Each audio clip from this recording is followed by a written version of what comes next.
If you want to find and recover deleted photos and videos on POCO C85, first we need to open the gallery.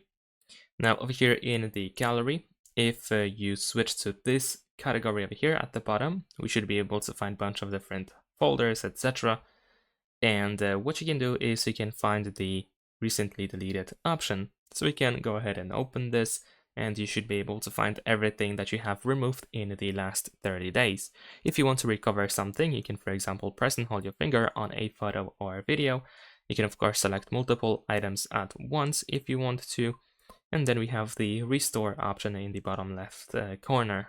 And what you can also do is you can just simply tap on a single photo or video, and you can find this circle with like an arrow or something with a pointer, I guess, in the bottom left corner as well, which we can use in order to quickly restore the photo or video.